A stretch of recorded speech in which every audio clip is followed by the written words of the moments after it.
నిన్న వాట్సాప్లో ఒక వీడియో చూసిన మా యొక్క ఎమ్మెల్యే బీర్ల ఎల్లయ్య గారి మీద మాజీ ఎమ్మెల్యే గారు సునీతమ్మ గారు ఆరోపణలు చేసినట్టుగా భూదందాల బీర్ల ఎల్లయ్య అక్రమాలు చేస్తుందని ఒక ఆరోపణ చేసింది.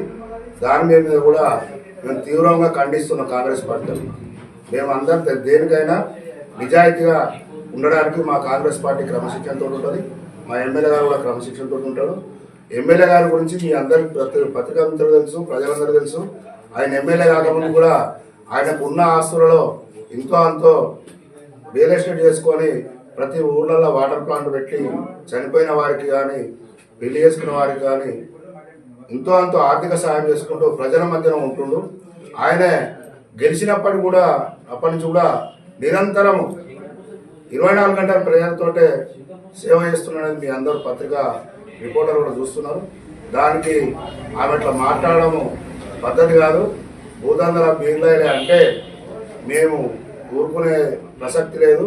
మీరు మాట్లాడిన దానికి వాపస్ తీసుకోవాలని మేము డిమాండ్ చేస్తున్నాం. ఇంకోటి ఏంటంటే మీరు కూడా ఏ స్థాయి నుంచి వచ్చినో గమనించుకోవాలి. గతంలో ఎమ్మెల్యే కాకముందు మీరు ఎక్కడున్నారు? ఇవాళ మీకు కూడా భూములు ఉన్నాయి.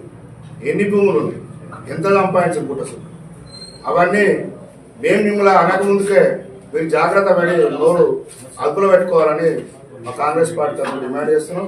ఇంకోటి కూడా వీలైన ఎవరినో బెదిరించి 150 డాక్యుమెంట్ చేసి తెల్లదాకా అన్నది.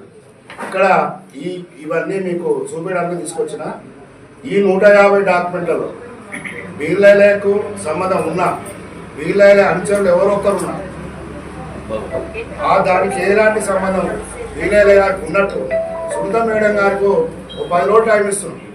10 రోజుల ఆధారాలతో తీసుకొచ్చి చర్చ ముందుకు వస్తే మా ఎమ్మెల్యే గారిని మేమే రాజీనామా చేస్తామని సిద్ధం. ఇంకో మాట గ్లోబల్ హైదరాబాద్ చేస్తున్నాం మా నాయకుడు కేటీఆర్ అని మాట్లాడు. మరి గ్లోబల్ చేసినా ఎన్ని లక్షల కోట్లు అప్పు చేసినో కేటీఆర్ గురించి మాట్లాడితే అసలు నీ మీద అవుతుంది.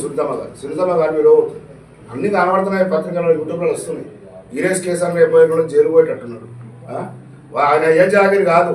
55 కోట్ల రూపాయలు ఉత్తగా తీసి ఎవరికో ఇవ్వడానికి దానికి ఒక ప్రాసెస్ ఉంటుంది. గవర్నమెంట్ 7 లక్షల కోట్లు అప్పు చేసి ఉత్తరాన్ని ఇచ్చుకుంటే మీ నాయన సంపాదించి ఆస్తి చేయాలి. అక్కడ ఆయన ఆరోపణ చేస్తున్నారంటే అక్కడ వాస్తవం కనపడుతుంది. కాబట్టి మా ఎమ్మెల్యే గారు కేటీఆర్ మీద మాట్లాడండి. అక్కడ ఉన్నది కనబడుతుంది కదా వాస్తవంగా. కేటీఆర్ ఒప్పుకుండా నేను ఇవన్నా ఓవరాల్గా ఇవన్నా ప్రాసెస్ ప్రకారం ఇవన్నీ చెప్పలే అన్నాడు. అందుకనే మా ఎమ్మెల్యే గారు విమర్శించి దానికి మా ఎమ్మెల్యే గారిని విమర్శించే స్థాయి కానీ హక్కు కానీ మీకెవరు లేదు. ఇంకెవరైనా మా ఎమ్మెల్యే గారిని విమర్శిస్తే మాత్రం జాగ్రత్తగా ఉండాలని నోరు పాదుపులో పెట్టుకోవాలి. మేమంతా దానికి దేనికి ఎక్కడి వరకు వెళ్ళడానికి సిద్ధంగా ఉన్నాం. మా ఎమ్మెల్యే గారిని 10 రోజులు నువ్వు దాన్ని రుజువుపరచకపోతే మరి నువ్వు రాజకీయంగా సన్యాసం తీసుకోవాలి. ఎక్కడ కనపడదు కూడా. 1 ఇయర్ అయింది. 1 ఇయర్కి ఎన్నడూ కనబడలేదు సునీతమ్మ మేడం. కనబడదు ఎక్కడన్నా. మరి సంవత్సరం 12 నెలల పాటు ఎమ్మెల్యే గారు ప్రతిరోజు తిరుగుతున్నాం. ఏదో ఒక అవకాశం దొరికింది.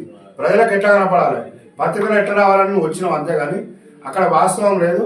ఈ 154 డాక్యుమెంట్లల్లో ఎక్కడి బీర్లైన అంశాలు కానీ బీర్లైన కానీ ఉంటే మేము దేనికైనా అసలు పార్టీకి మేము కూడా రాజీనామా చేస్తాం. మా ఎమ్మెల్యే గారు రాజీనామా చేపిస్తాం. మీరు ఎవరైనా సిద్ధంగా రండి. మేము ఎక్కడైనా చర్చకు రావాలని సిద్ధంగా ఉంటాం.